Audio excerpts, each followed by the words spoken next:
ঢাকা থেকে বাড়ি ফিরছিলাম। হাইওয়ে রোড থেকে আমাদের বাড়ি 2 কিলোমিটার দূরে। এই পুরোটা রাস্তায় হেঁটে যেতে হয়। তার মধ্যে পড়ে এই কবরটা। আমি ভেবে পাচ্ছিলাম না এখানে আমার নাম ধরে কে ডাকলো। এখানে তো আশেপাশে কাউকে দেখা যাচ্ছে না। না, মনে হচ্ছে মনের ভুল। যখনই চলে আসার জন্য সামনের দিকে পা বাড়াতে যাব, ঠিক তখনই সে আকুতি ভরা কণ্ঠ, বিজয়, আমাকে ফেলে যেও না প্লিজ, আমাকে নিয়ে যাও। আমি ভালো করে খেয়াল করে দেখলাম কণ্ঠস্বরটি কবরের ওই দিক থেকে আসছে। আমি বুঝতে পারলাম না ঠিক এই মুহূর্তে আমার কি করা উচিত। এত রাতে কবরস্থানে মেয়ে আসবে কোত্থেকে? মনকে শক্ত করে কবরস্থানের দিকে গেলাম। খুঁজতে লাগলাম সেই মেয়েকে। এই যে বিজয়, আমি এইদিকে। আমি চারদিকে খুঁজতে লাগলাম। আবারও সেই মেয়ের কণ্ঠস্বর, একটু নিচের দিকে তাকাও। আমি নিচের দিকে তাকাতে দেখতে পেলাম একটি কবর। বিজয়, আমি এই কবরের ভেতর আছি, দয়া করে আমাকে কবর থেকে তোলো। আমি কবরটির সামনে বসলাম। লক্ষ্য করলাম কবরের ভেতর থেকে এই শব্দটা আসছে। আমি যখনই কবরের মাটি সরাতে গেলাম তখনই পেছন থেকে একটা হাত অনুভব করলাম। ভয়ে আমি আটকে উঠলাম। পেছনে ফিরতে দেখলাম একজন বয়স্ক লোক, সারা শরীরে সাদা কাপড়ে ঢাকা। আমাকে বলল, বিজয়, এমন ভুল করো না, তুমি বাড়ি ফিরে যাও। ভয়ে আমি দৌড় দিলাম। এক দৌড়ে বাসায় এসে দ্রুত কলিং বেল টিপতে লাগলাম। বারবার কলিং বেল টিপছিলাম। মা দরজা খুলে দিল।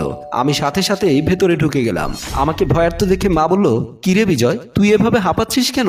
আমি মাকে বললাম, মা, আমাকে একটু পানি দাও। রাতে খাওয়া দাওয়া করে বিছানায় শুয়ে পড়লাম। কিছুতেই ঘুম আসছে না। বারবার কবরের কথাটি মনে পড়ছে। মা অবশ্য আমাকে দোয়া দরুদ পড়ে মাথায় ফু দিয়েছিল।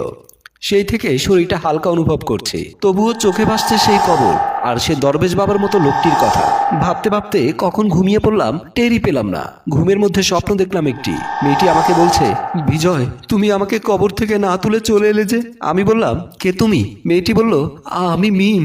আমি বললাম, মিম নামে কাউকে তো আমি চিনি না। মিম বলল, তুমি আমাকে ভালো করেই চেনো।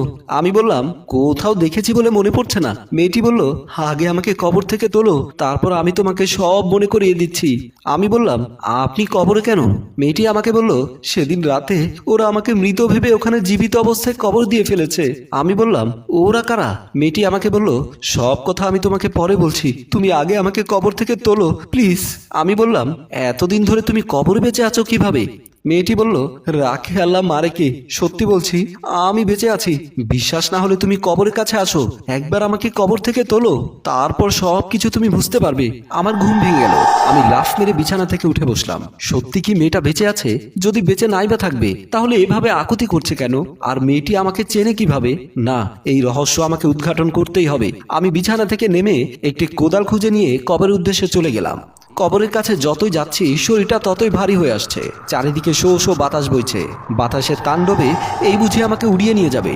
তবু আমি থামবো না, আমাকে রহস্য উদ্ঘাটন করতেই হবে। আমি কবরের কাছে গেলাম। এদিক ওদিক তাকিয়ে কাউকে দেখতে পেলাম না। আবারও সে মেয়ের কণ্ঠ আমাকে বলছে, বিজয়, এত কি ভাবছো? তাড়াতাড়ি আমাকে কবর থেকে তোলো। আমার দম বন্ধ হয়ে আসছে। আমি কোদালটা উপরের দিকে তুলে যখনই কবরে কোপ দিতে যাব তখনই সে বৃদ্ধ লোকটি হঠাৎ আমার সামনে দাঁড়িয়ে বলল, বিজয়, এত বড় ভুল করো না, কবরে কোপ দিও না। আমি বললাম, না, আমি কোপ দেব, এই রহস্য আমাকে উদ্ঘাটন করতেই হবে। লোকটি বলল, আমি শেষবার মতো তোমাকে বলছি বিজয়, এই কবর খুললে তোমার বিপদ হবে। কবরের ভেতর থেকে মেয়েটি বলল, বিজয়, তুমি ওই বুড়ো লোকের কথা শুনো না, ওই লোকটি আমার ভালো চায় না। তুমি বিশ্বাস করো, আমি তোমার কোনো ক্ষতি করব না, তুমি আমাকে কবর থেকে তোলো, আমি আর পারছি না। আমি বললাম, দাঁড়াও, আমি তোমাকে এক্ষুনি কবর থেকে তুলছি। আমি দরবেশ লোকটির কথা না শুনে কবরে কোপ দিতেই দরবেশ লোকটি কোথায় হারিয়ে গেল। আমি আশেপাশে কোথাও লোকটিকে খুঁজে পেলাম না। তারপর আর এদিক ওদিক না তাকিয়ে কবর খুঁড়তে লাগলাম। 3 থেকে 4 কোপ দেওয়ার সাথে সাথে অস্ত হাসি দিয়ে সে মেয়েটি হঠাৎ আমার সামনে এসে দাঁড়ালো। আমি চমকে উঠলাম। মেয়েটি হাসছে। চারিদিকে বাতাসের তীব্রতা আরো বেড়ে গেল। মেয়েটির হাসি ক্রমশ বিকৃত হতে লাগলো। মেয়েটি একাধারে হেসেই যাচ্ছে। আমি বললাম, এভাবে হাসছো কেন?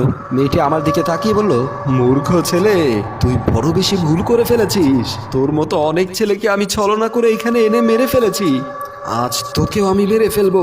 মেয়েটির এমন বিদঘুটে হাসি আর কথাগুলো শুনে আমি পালিয়ে যেতে চাইলাম, কিন্তু পালাতে পারছি না। আমার পায়ের দিকে তাকিয়ে দেখি এক অদৃশ্য শক্তিতে আমার পাগুলো আটকে আছে, কিছুতেই পা তুলতে পারছি না। মেয়েটি বলল, তুই পালিয়ে যেতে পারবি না। যখনই তুই আমার কবরে কোপ দিয়েছিস তখনই কবরের এক অদৃশ্য শক্তি তোর পা আটকে দিয়েছে। আমি মেয়েটির দিকে তাকিয়ে বললাম, আমি তো তোমার কোনো ক্ষতি করিনি, তোমার উপকার করতে চেয়েছিলাম, বিনিময়ে তুমি আমাকে মেরে ফেলতে চাও। মেয়েটি এবার অট্ট হাসি দিয়ে বলল, শুধু তোকে না, আমি পৃথিবীর সব ছেলেকে মেরে ফেলবো। আবারও মেয়েটি হাসতে লাগলো। হঠাৎ খেয়াল করলাম আমার পাশে সেই দরবেশ চলে এলো। দরবেশকে দেখে মেয়েটির হাসি থেমে গেল। মেয়েটি বলল, তুই আমার কাজে বাধা দিতে আবার চলে এসেছিস? দরবেশ বলল, যতদিন পর্যন্ত এই পৃথিবীর প্রতিটি মা তার সন্তানের জন্য আল্লাহর কাছে দোয়া চাইবে, ততদিন পর্যন্ত আমি সে মায়ের সন্তানকে বাঁচাতে চলে আসব। মেয়েটি বলল, শোন দরবেশ, আমি যদি কখনো সুযোগ পাই তাহলে তোকেই আগে খতম করে দেব। দরবেশ বলল, কোনো কালো শক্তি আমার কিছুই করতে পারবে না, তুই আবার কবরের ভেতর ঢুকে যা। বলেই দরবেশ হাত তুলে মেয়েটির দিকে এক অদৃশ্য শক্তি ছুঁড়ে মারল। নিমিষেই এই মেয়েটি অদৃশ্য হয়ে গেল। চারিদিকের বাতাস থেমে গেল। আমি অপরাধীর মতো দরবেশের দিকে তাকালাম। দরবেশ আমাকে বলল, এবার বুঝতে পেরেছ বৎস, কেন আমি তোমাকে কবর খুঁড়তে নিষেধ করেছিলাম? আমি বললাম, আমি আপনার কথা অমান্য করে কবর খুঁড়লাম, তবু আপনি আমাকে বাঁচাতে এলেন কেন? দরবেশ লোকটি বলল, বাড়িতে গিয়ে দেখো, তোমার মা তোমাকে না পেয়ে জায়নামাজের পাটি বিছিয়ে আল্লাহর দরবারে দুহাত তুলেছেন। আর যে মা সন্তানের বিপদ মুক্তির জন্য আল্লাহর দরবারে দুহাত তোলেন, সেই সন্তানের কোনো বিপদ হয় না। আমি তখন দরবেশকে জিজ্ঞেস করলাম, আচ্ছা, মেয়েটি পৃথিবীর সব ছেলেকে মেরে ফেলতে চায় কেন? দরবেশ বলল, শুনবে সে কথা? আমি বললাম, জি বলুন। মেয়েটি ছিল গার্মেন্টস কর্মী। সকালে গার্মেন্টসে যেত আর বিকেলে গার্মেন্টস থেকে ফিরে আসতো। কখনো কখনো ওভারটাইম থাকলে গভীর রাত করে বাসায় ফিরতো। সেদিন ছিল আমাবস্যার রাত। মেয়েটির গার্মেন্টসের ছুটি হতে রাতে 3টা বেজে গেল। রাস্তা দিয়ে মেয়েটি আসছিল। রাস্তার পাশে দাঁড়িয়েছিল 2 বখাটে।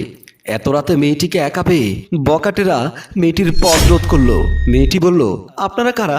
এক বখাটে বলল, আমরা তোমার কাস্টমার। মেয়েটি বলল, আমার কাস্টমার মানে? ছেলেটি বলল, রাতের পাখি, তুমি যে কাস্টমার খুঁজছো, আমরাও সেই কাস্টমার, টাকা লাগে আমরা দেব, আমাদেরকে খুশি করো। মেয়েটি বলল, বিশ্বাস করুন, আমি খারাপ মেয়ে নই, আমি গার্মেন্টসে চাকরি করি। আরেক বখাটে বলল, তাহলে তো টাকা পয়সা লাগবে না, ফ্রিতে মজা করতে পারবো।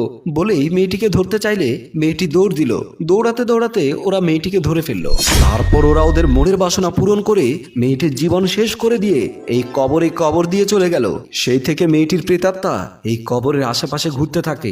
যাও বৎস, আর বেশিক্ষণ এখানে দাঁড়িয়ে থাকা ঠিক হবে না।